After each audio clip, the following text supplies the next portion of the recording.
Now, if you are attentive to the events of your own life, then you should pay attention to the fact that some of your dreams come true and some do not. Have you ever wondered why individual dreams, which you don't even express, but keep to yourself, come true?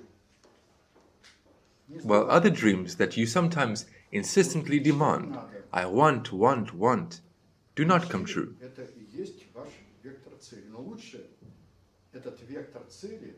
You have to dream. Dreams are your vector of objectives. But it is better to arrange this vector of objectives. That is, what is on the first priority, what is on the second, what is on the third. Remember that inordinateness is the order of giving up. Give up what you want, that desire which is insignificant. And in the first place is the most significant desire, which you will not give up right up until you're dead. Do you have such desires? If so far you do not have such a desire, which would be a priority for your entire life, this means that you still have big problems with realizing your potential, which was given to you from birth. There have been such people who, for example, dreamed of something right from childhood, and these dreams came true. For example, one of the presidents of the United States directly wrote, "Since childhood I wanted to become the president," and he did. Of course, this was accompanied by a lot of all sorts of things.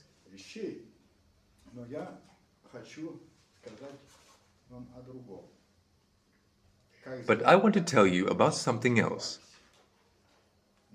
How to make your dreams come true. But the main thing is to first answer why some dreams come true, while others do not. So we talked about two types of worldview. A kaleidoscopic worldview and a mosaic one. What is a worldview in general? A worldview is a system of your values. This is how you imagine the world around you. This is your idea of who governs everything.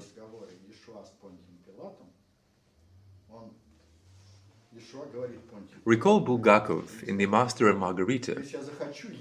During a conversation between Yeshua and Pontius Pilate, Pontius Pilate says, "If I want, I will cut the thread on which your life now hangs." And Yeshua says, "No, only the one who hung this thread can cut it."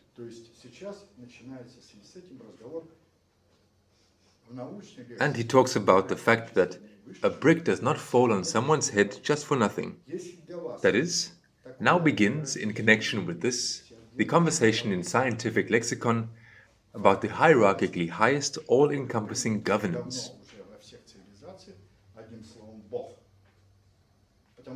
If for you, such a hierarchically highest, all-encompassing governance is a fact of reality, which has long been accepted in all civilizations, in a word, God, because no one can prove the existence of God, but also no one can refute the existence of God.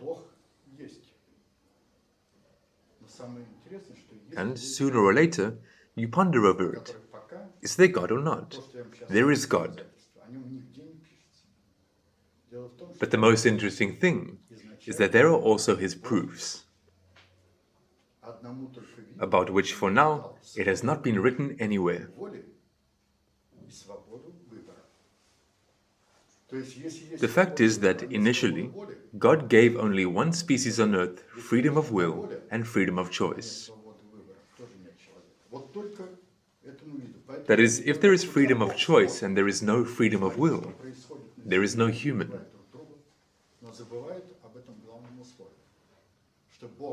If there is only will and there is no freedom of choice, there is also no human. Therefore, many say, where is God looking? Look at what is happening on earth. People are killing each other. But they forget about this main condition that God gave freedom of will and freedom of choice. And it seems that he does not interfere in human affairs. But this is not the case. God speaks to every person in the language of life's circumstances, and He speaks to everyone, but not everyone hears Him.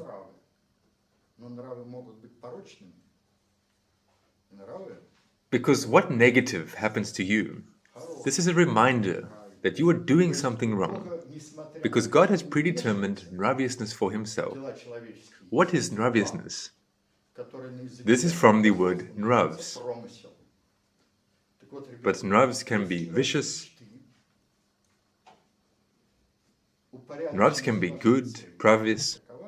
That is, despite the fact that He does not interfere in human affairs, God has a certain plan, which in theological language is called providence. So, if your dreams, the inordering of your objectives, are such that they do not enter into contradiction with this providence, then they will come true.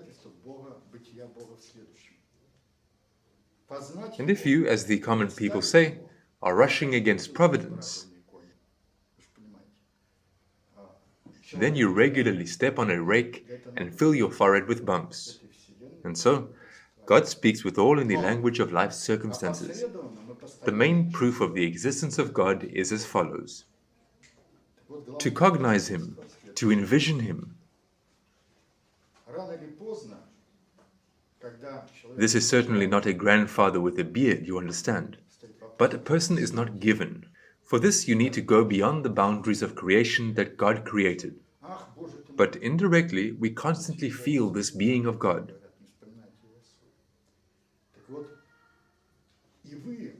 So the main proof is the following. Sooner or later, when a person is pinned down and there is a question about life and death, everyone shouts for some reason, although no one taught this, "Oh my God." That is, we recall God, although they say not to recall God in vain.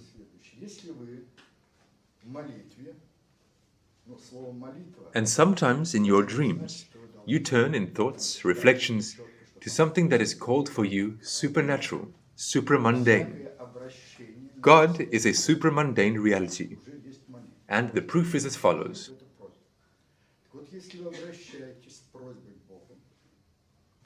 If you are in prayer, but the word prayer does not at all mean that you have to read clearly what is written there in the Bible, in the Quran, no. Any appeal directly to God is already a prayer, a request. And at the same time, you co-measure your requests with the possibilities that you have. If you are attentive to life, then you see how slowly but surely the circumstances of life shift in the direction you are asking for. There is no other proof of the existence of God. More precisely, if you live according to nravious laws, then that means that you are striving for the nraviousness that God has predetermined.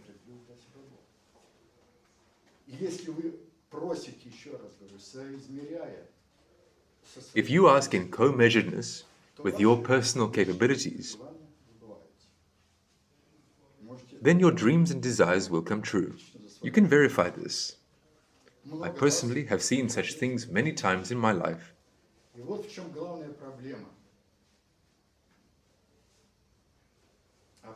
And here is the main problem: communication with God.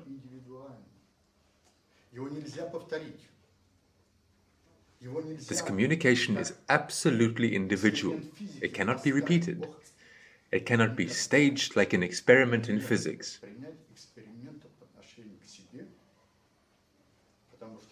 God can never accept experiments in relation to Himself, because we, as a species, are created in the image and likeness of God.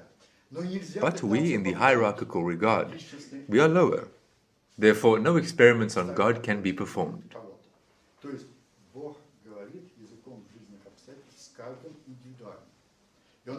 But you also shouldn't try to repeat a personal experience by setting up such an experiment for someone.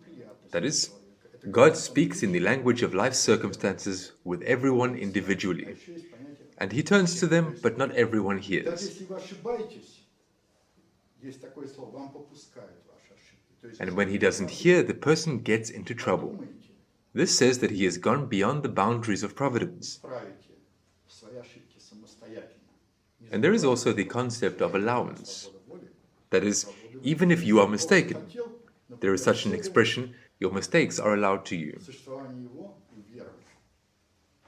That is, they are waiting for you to think and correct your mistakes on your own. Do not forget that a person is given freedom of will and freedom of choice. If God wanted, for example, everyone would believe in his existence. But each of you hears this phrase. A person believes in God or does not believe in God. But believing in God is like believing in a samovar, in an icon. And trusting God, this is a completely different thing.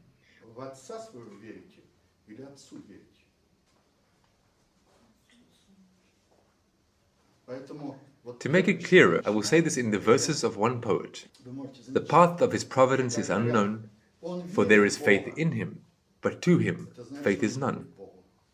Do you believe in your Father, or do you believe your Father? You can notice when they say, he believes in God, this means he does not believe God. And secondly, if where God is called the Lord, know that this is a substitution of a person's relationship with God, that someone is wedging in.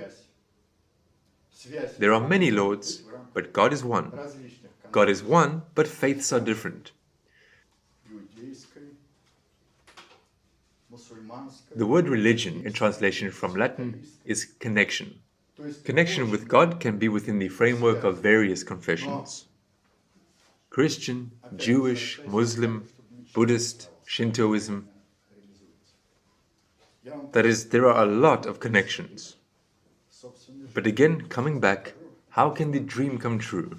How is it really realized?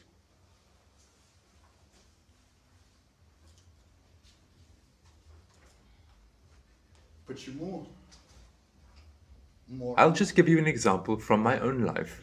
I'll show you something on the facts. Why and how can a dream come true? For this, it is necessary to have a good understanding of these ultimately generalizing concepts: matter, information, and measure. Let us ponder over how a sculptor makes his sculpture. How does he do it? He first creates an image. Then he takes a piece of marble, and this image he begins to carve from this piece of marble. In the end, we have a sculpture.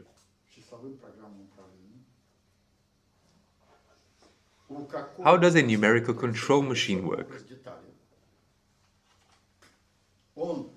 Some designer creates an image of a detail. He transfers this image to the drawings and sets the dimensions in the drawings, that is, a measure. There was an image, a measure is created. After all the dimensions are verified in the drawing, a program is created, an algorithm for a programmed machine. A metal blank is inserted there, and a detail appears.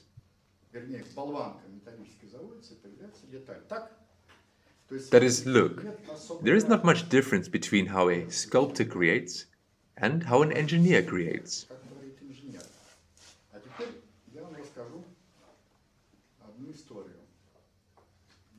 Now I'll tell you a story. In the year 2000, I was given books of the so-called Sai Baba. In India, there is an ashram. This is a temple in a small town of Puttaparthi, and they asked me to express my attitude towards him. In India, Sai Baba is God, but man cannot be God. But everyone knows that Sai Baba created out of nothing, but created small trinkets, mainly rings, chains, necklaces for women. I read many books of him, but I said that until I looked into the eyes of this person, I couldn't tell you anything articulate. That is, he's a magician, otherwise a liar, or we are dealing with some phenomenon of a very distant past culture that was on Earth with its remnants.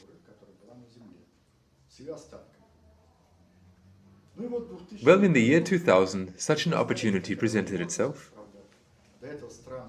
However, before that, in May, strangely, I met with one Indian on the train, and he said, "You have a trip to India," although I had absolutely no plans for such a trip.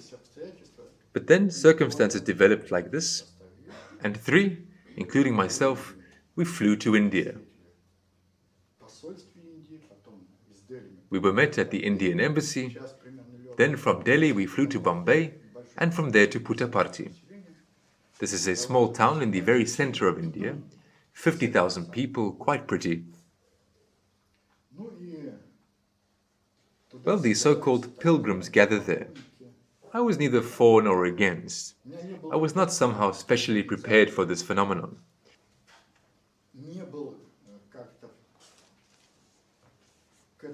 I decided, we'll meet first. And a meeting with Sai Baba is very difficult to achieve.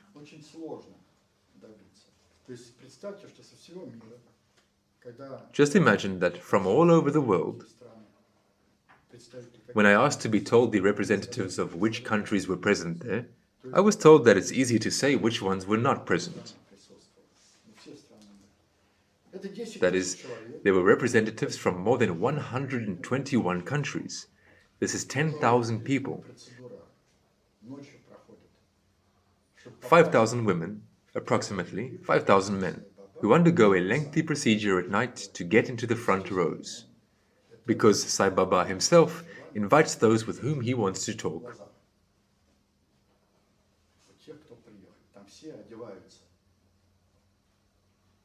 Naturally, he can express this desire by what he reads in the eyes. Everyone who comes there is dressed in white clothes, very simple, and they are accommodated in a very simple hotel.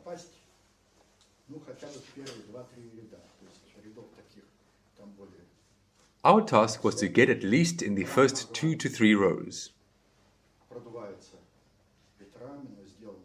And there are more than 100 rows. The temple is huge, blown by the winds, but made as an absolutely stunning splendor. Well, I told my comrades like this. Sai Baba has been doing this since he was 14 or 16 years old. He is already 75 years old. He is tired of this veneration. For 60 years, every morning, he goes out to people and pretends to be God. Naturally, he wants human communication. But when a person rises to such a level, then simple human communication is closed to him. Understand that he will search with his eyes for people who consider him just a person. It will be interesting for him to talk to such people. And I will try to catch a glance, intercept, and everything will be fine. But the most difficult thing was to get there, because his gaze is the gaze of a tired old man weighing 45 kilograms, thin, in an orange tunic, a negroid face, with a huge head of negroid hair.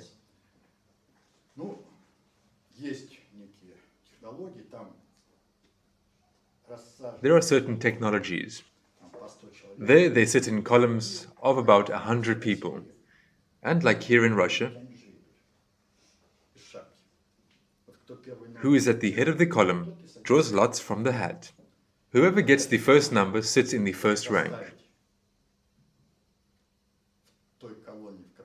The task was to compel the man in the column in which we were sitting, it was about 4 o'clock in the morning, to pull the first number out of this hat.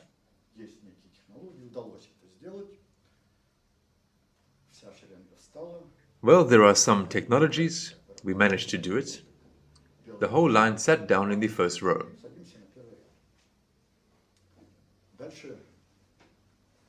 You need to sit Turkish style. It is uncomfortable. The floor is marble. It is hard to sit. Somewhere around 6:30, the spectacle is amazing. The servants spread the red carpet, the sunrise flashes, instantly all the birds seem to come to life, to sing. Huge chandeliers illuminate the temple about 120 meters long and 60 to 70 meters wide.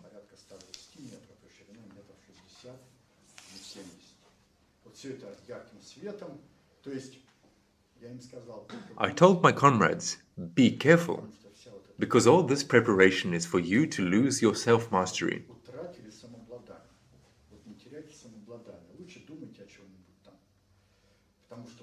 It is better to think about something of your own, because to catch his eye and to make him invite precisely us was our objective.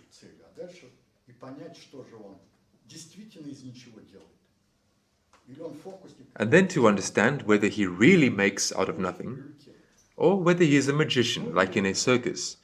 He pulls out these chains and everything else from his sleeve. Well, he slowly walks in front of all the rows. It is felt that the egregor, which this crowd of 10,000 is creating, it is felt that it is pressing. But you need to have good self-mastery in order to detune from it.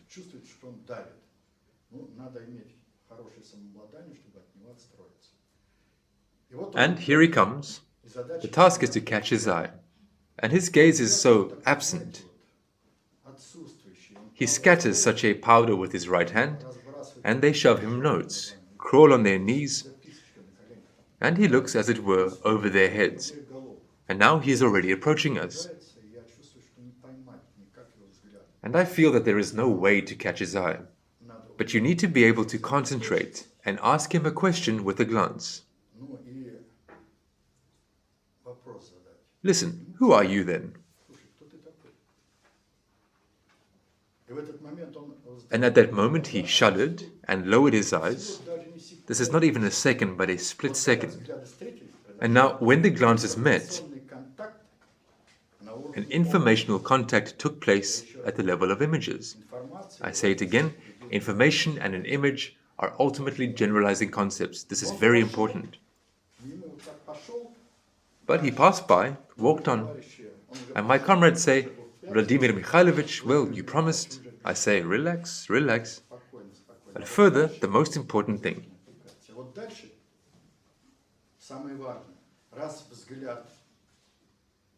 Once the glances have met, and despite the fact that he is no longer looking, here, on the subconscious level, there is a contact, and it is necessary to lead him. And so I look with my eyes. Stop. He walked 5 steps, stopped, and came back. There was the question, are you Russian? Yes. Then he asked, how much? Apparently he wanted to ask in English, how many are you?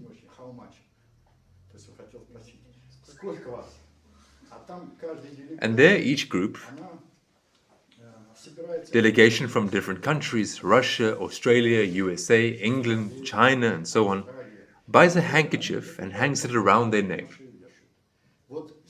For 7 months, 8 Russian-speaking people lived there, who went every morning and tried to get to this audience. They waited 7 months. Well, when we arrived, I jokingly said, okay, today you will go already.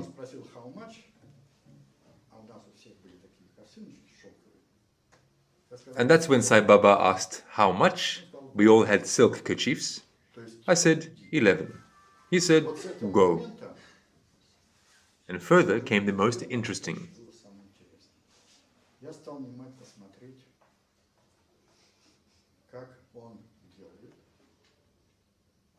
I began to look carefully at what he was doing.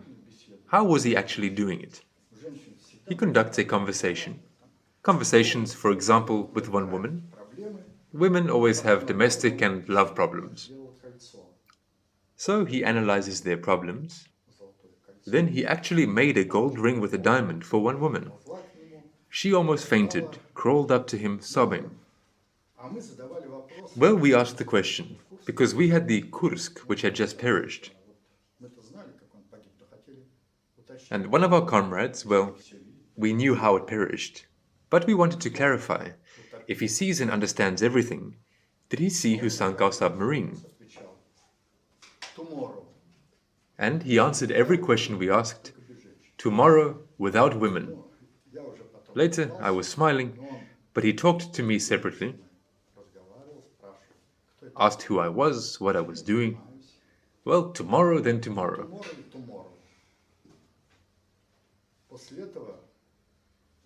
After that, we parted, and we were not known to anyone before. After that, many people from the Soviet Union came to us, Kazakhs, Latvians, Estonians, Lithuanians. They were surprised how we got to Sai Baba. One friend says that we have been assigned tomorrow.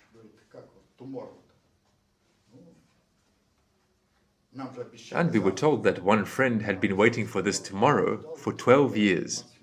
That is, there are no preferences. That is, we will have to go through all this again. But I really don't like getting up early in the morning. Therefore, two of my comrades volunteered to go again. I say, you go, and if you succeed, then invite me. And so they succeeded. They woke me up. This time he received only 3 of us.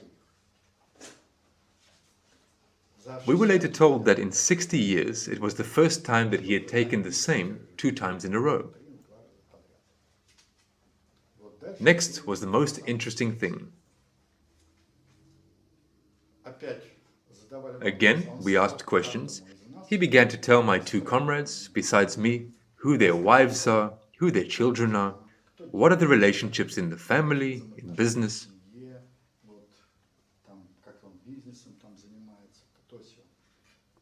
And I ask, and me? I also want. I also have children, a wife. I also want to know. And he says, it doesn't matter to you. You're engaged in different things.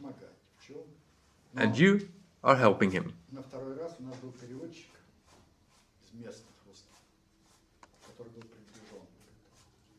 The second time we already had a local Russian translator who was approached. And now I'll tell you, but try to remember in life, this happens to everyone.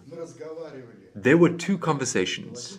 English is not Sai Baba's native language, and it is not my native language either. And in lexicon there was one stream of information, and in the eyes there was a completely different stream of information.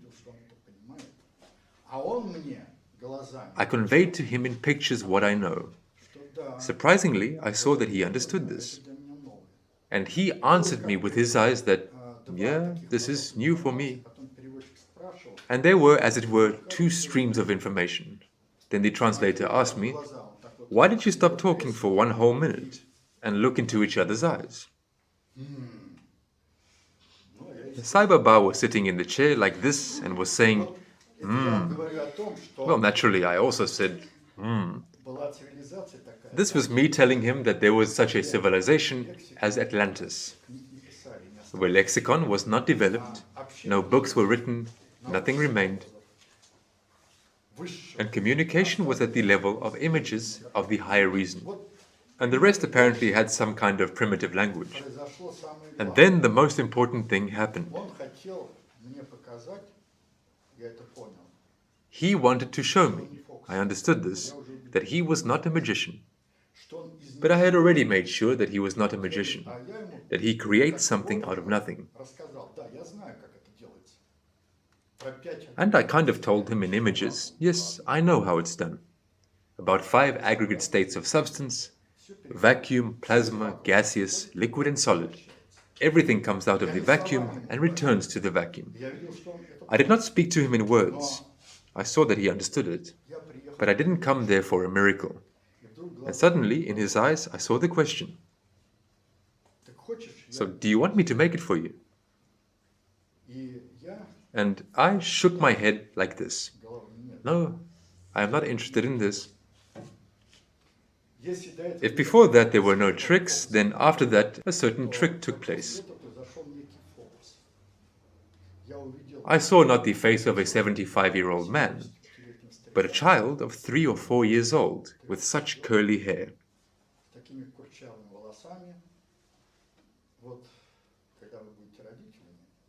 When you are parents, you will have children, and children will make you some trinkets, toys. You must be very careful about this.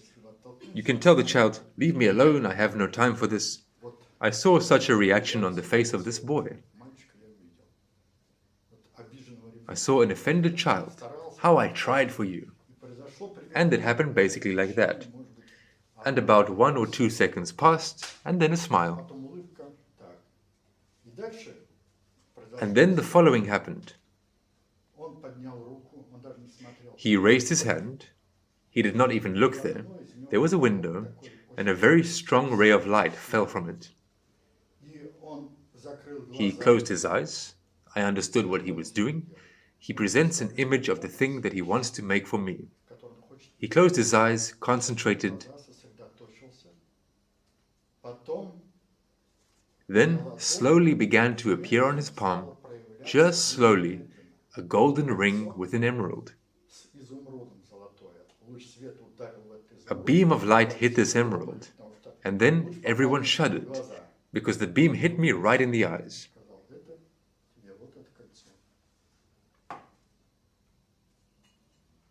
He smiled and said, "This is for you. This is the ring." Yesterday, Alexei and I directed a beam of light. Well, after that, it became clear to me how he does it, but he can never explain it.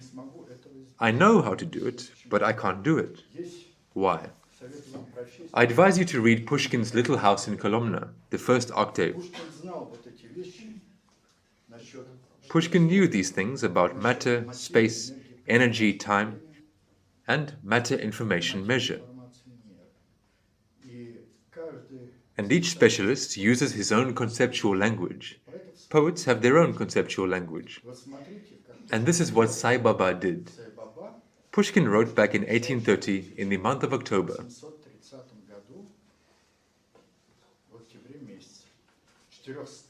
Tetrameters iambic I bore, all poets use them, they're a children's sport, and should be left to such, but I'd adore to write in stanzas of the octave sort. An octave is a figure 8. In fact, I'm sure I'd have success galore with triple rhyme.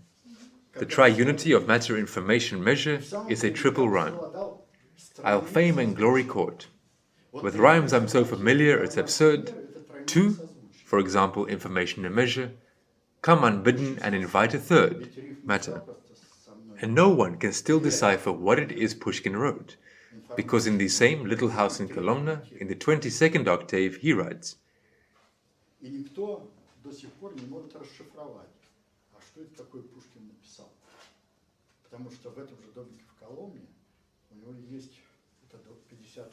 "Imprudent rhymester I, I'm feeling dizzy. Really, this thorny octave keeps me busy."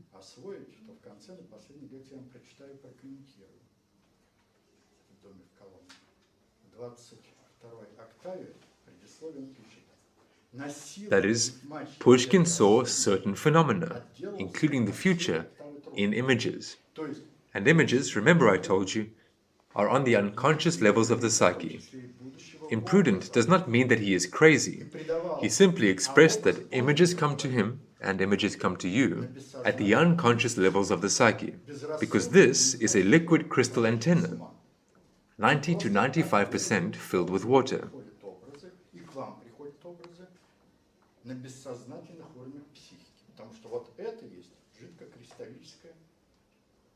Water has memory.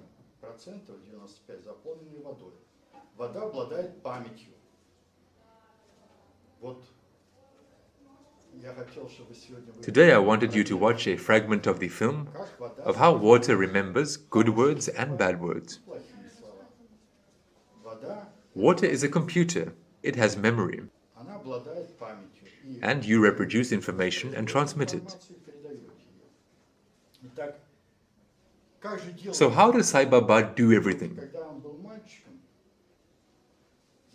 When he was a boy, this knowledge was passed on to him, apparently by one of the remaining jretzes of Atlantis. It was not a technogenic civilization. They only, by an effort of will, as they say, and thoughts, created from nothing. But in fact, everything comes from the vacuum and returns to the vacuum. Our ancient ancestors knew that there is Vies, this is the term for the vacuum, there is Yav, this is manifested matter, there is Nav, this is information, and there is Prav. And if you think to make a thing, you will definitely have an image. Then you endow it with a measure. But measure is not only dimensions, length, width, height, but the main thing is internal inordering. Here you need to know how gold molecules, atoms, electrons are located. But the most important thing is not even this, but how particles of vacuum are located between electrons and nuclei.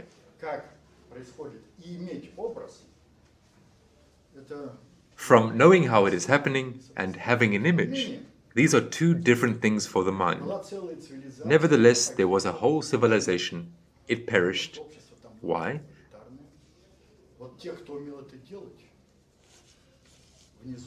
Because the society there was crowd elitarian. Those who knew how to do this, from below, they were perceived as gods.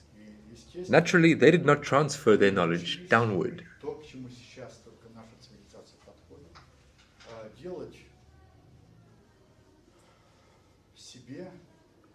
And naturally, they learned what now only our civilization is approaching.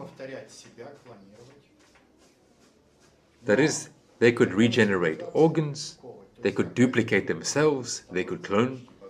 But such a civilization is a dead end. That is, some group of people becomes almost gods, while the rest remain brainless animal slaves. And such a civilization was destroyed.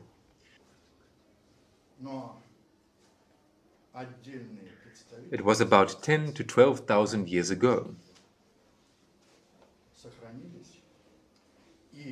But individual representatives of the civilization, its upper echelon, have survived.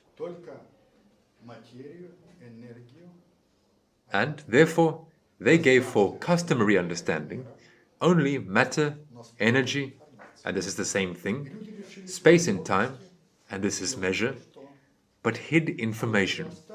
And people were deprived of the opportunity to do what they did. And the knowledge that remained is just for making jewelry, but nothing more. I also had a meeting with the Chinese delegation. Here in this box, the cultures of two civilizations are stored. This is approximately 2.5 billion people. In 1995, I had a meeting with a Chinese government delegation.